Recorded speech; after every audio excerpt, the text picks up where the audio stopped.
Aquí estamos de vuelta con Matinal, gracias por continuar con nosotros. Vamos a pasar con nuestro siguiente invitado del día. Está con nosotros el licenciado Francisco Campos, quien es parte de la defensa de Roberto Rodríguez en el caso Odebrecht. Recientemente la Suprema Corte de Justicia, en el caso de la decisión del magistrado Ortega, envió juicio de fondo el grupo de imputados que habían sido sometidos a excepción de uno, el caso de Chu Vázquez, y el caso de Roberto Rodríguez, que era uno de los que se esperaba desde el punto de vista de, digamos, de la comunidad jurídica que pudiera ser excluido del expediente. Sin embargo, pasó a juicio de fondo. Percio Maldonado y una servidora, Laura Castellanos, estaremos tratando el tema. Francisco, bienvenido, un placer tenerte con nosotros. Pues el placer es mío, muchas gracias Laura, don Percio, mis mayores respetos hacia ustedes y a todo el público televidente que se levanta temprano a ver este programa día a día.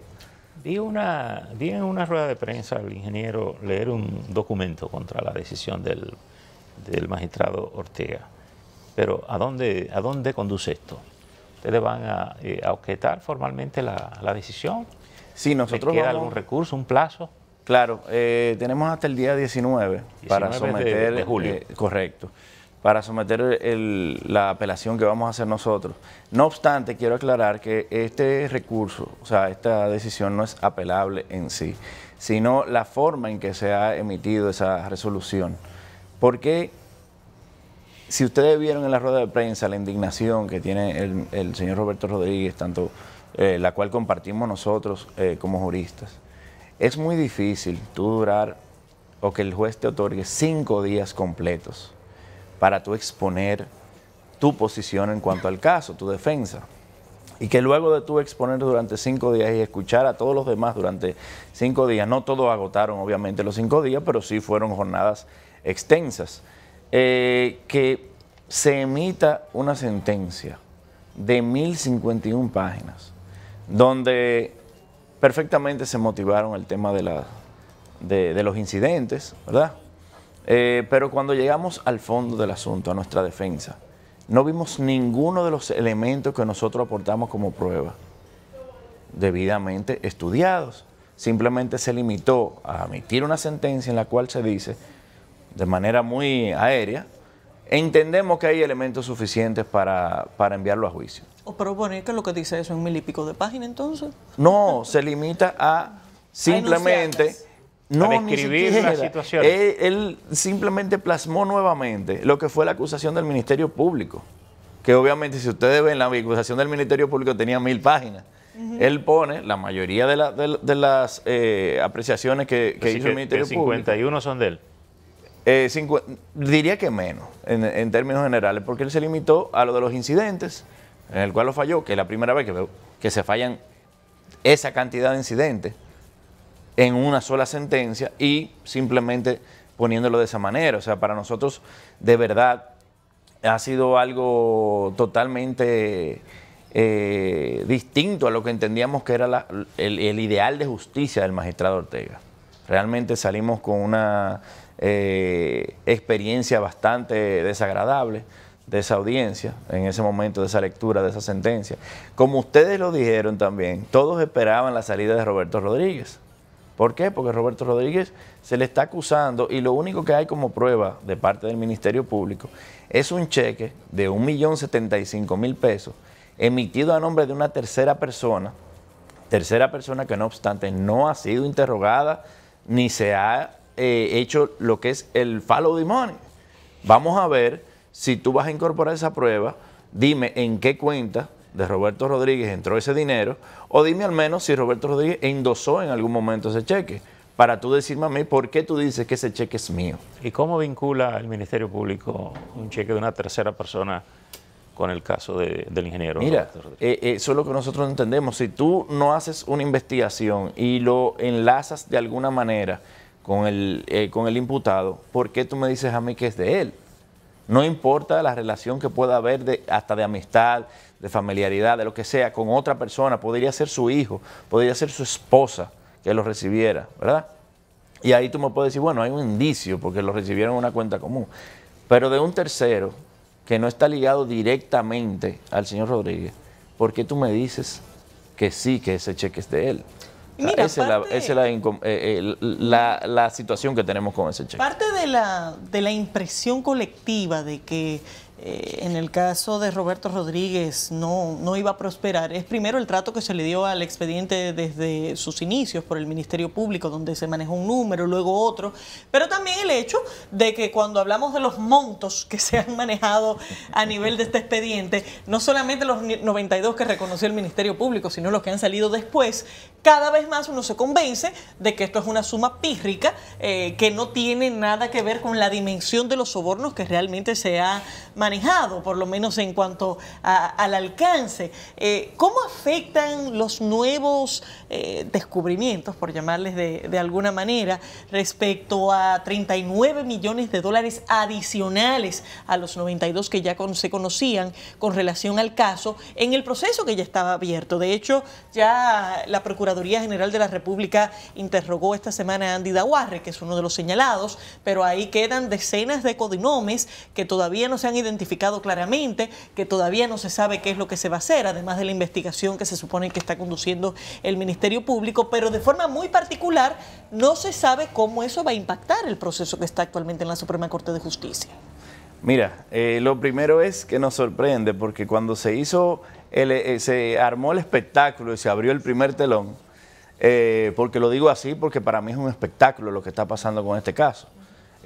Simplemente se ha formado, se ha hecho una investigación irresponsable, lo digo aquí, ha sido una investigación totalmente irresponsable. Aquí fue el único país de los involucrados en el caso de Brecht donde el Procurador General de la República no se trasladó a Brasil, no se trasladó a los Estados Unidos, no investigó a fondo cuál fue el proceso. Y no obstante eso, vienen con acusaciones contra personas que tienen fuera del gobierno décadas, para ponerlo de esa manera. En el caso específico de Roberto Rodríguez, él fue 2000-2004 y la acusación es 2002, porque fue en el año que se hizo la adjudicación del acueducto de la línea noroeste. No obstante eso, además de todo, ellos sabían desde el principio que había codinomes, que había todo eso, porque se hicieron preguntas en los interrogatorios respecto a esos codinomes, algunos de ellos. O sea, que había un indicio. Y de un momento a otro sale una acusación de 100 millones contra Roberto Rodríguez. Pero el criterio de varios abogados a veces no es coherente o no es coincidente más bien sobre esto que Laura preguntabas ahora. Es decir, ¿cómo impacta? ¿Qué debe hacerse y cómo debe hacerse lo que pudiéramos llamar una fase 2 del proceso Odebrecht? Sí, porque mientras este expediente estamos hablando de $1 millón de pesos, en el otro, en lo descubierto últimamente, estamos hablando de millones de dólares. Es correcto, es correcto. Mira, individualizados, no como colectivos, sino fulano 3, fulano 1. 39.5 en total. Es que esto viene, déjame decirte, esto viene a aclarar, más que a confundir. Esto viene a aclarar porque se nota que desde el principio había la forma de uno investigar qué estaba pasando. Porque sí había codinomes que tenían que asociarlo, por ejemplo, con lo que está encartado en primer lugar, para ponerlo de esa manera, y debió hacerse una investigación más seria en cuanto a eso. ¿En qué afecta y qué beneficia? Bueno, realmente de beneficia en el tema de que hay indicios de cuál era la formalidad que se utilizaba por Odebrecht en su departamento de transacciones estructuradas, y ya se nota, mira, era así que trabajaban. Entonces, si tú no me armaste un expediente a mí de esa manera, yo dudo mucho que una Suprema Corte de Justicia, estrenándose recientemente, entre en el juego de decir o validar lo que ha sido esta acusación.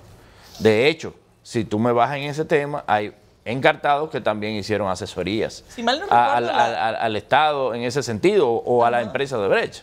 Pero si mal no recuerdo, la sala penal fue una de las más acudidas en la dinámica de esta nueva Suprema. ¿Eso no les genera preocupación? Porque, y lo comentaba recientemente cuando estuvo Andrés Bautista aquí, empezaron con la Suprema de Leonel, pero ahora está la Suprema de Danilo. Mira, sin importar quién sea el que dirija o no la Suprema Corte de Justicia, hay expedientes que por su naturaleza, por su sustento, es muy difícil que un jurista que se respete entre en un juego de esa manera. ¿Por qué? Porque desmotiva, crea una situación en el país en la cual hay una desconfianza. Y ya, con la actual desconfianza que hay en términos generales, sumarle a eso, que independientemente de todo hay una justicia irresponsable, con una Suprema Corte de Justicia en estreno, vamos a decir así, que ahora la jurisprudencia que va a haber en los próximos días van a ser las que van a marcar el rumbo o el destino de lo que es la actual Suprema Corte de Justicia. Entonces yo entiendo que independientemente de a quién se obedezca o no, en ese sentido, que no puedo decir sobre eso porque no conozco en detalle ese tipo de situaciones, pero sí te puedo decir que no creo que se atrevan en casos particulares a fallar en contra o condenando a una persona que no hay ningún indicio. Ay, ¿no? Tenemos poco tiempo, sí. y recientemente vi unas preocupaciones que me parecieron muy serias, en el sentido de que uno de los hijos del señor Roberto Rodríguez es diputado en el Congreso Nacional, Jean Luis, ¿verdad? Correcto. Y vi una modalidad de acusación o de preocupación respecto a la posibilidad de que se esté presionando en el Congreso a Jean Luis Rodríguez a los fines de aprobar la reforma constitucional o votar a favor de la reforma constitucional, utilizando como mecanismo de presión el proceso que se está llevando contra su padre en la Suprema Corte de Justicia. ¿Ustedes en la defensa o en el caso de Jean Luis han sentido una presión de parte del gobierno en ese sentido? Mira, yo no te puedo decir que ha habido una presión porque no conozco esos detalles. Nosotros nos limitamos básicamente al aspecto legal de don Roberto Rodríguez, pero no lo descarto tampoco por la situación actual del país. Hay una situación en la cual se están buscando unos votos específicos para una repostulación. Al parecer, y por lo que hemos visto en la noticia en los últimos días, no han dado los votos.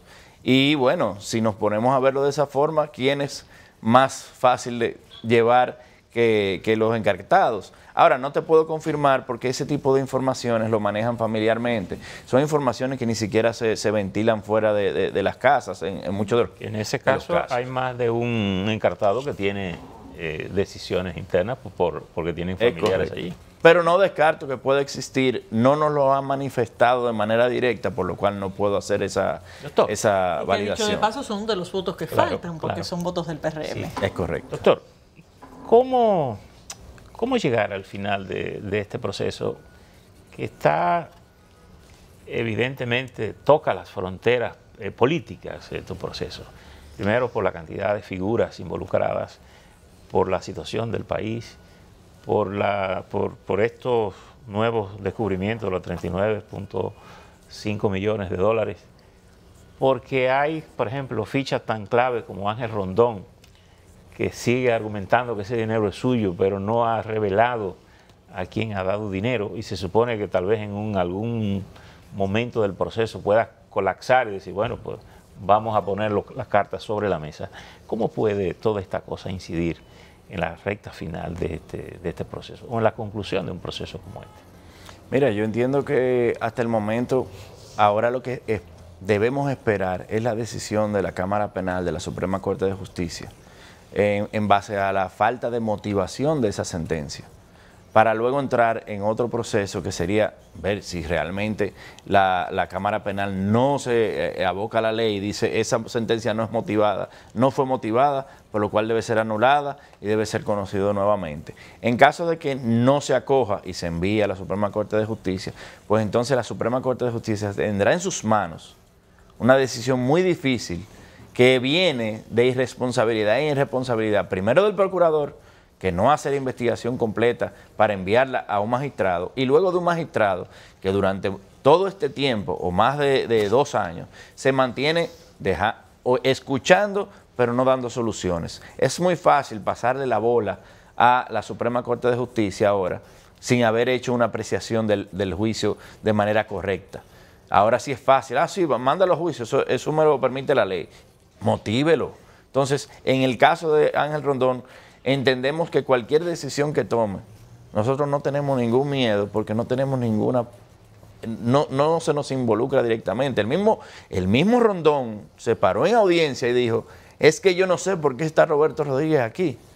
Porque yo el dinero que di, el 1.075.000 pesos, lo di por otra negociación y fueron 5 años después, fue en el 2009. Entonces, cuando tú ves que el principal encartado te dice a ti, no, ahora, quienes tengan miedo de que se vaya a revelar un nombre, bueno, eso tendrá que verse de otra manera, pero nosotros no tenemos ese miedo. Debe haber personas con miedo, claro, obviamente, porque estamos en una situación en la cual el que maneja la información está ahí.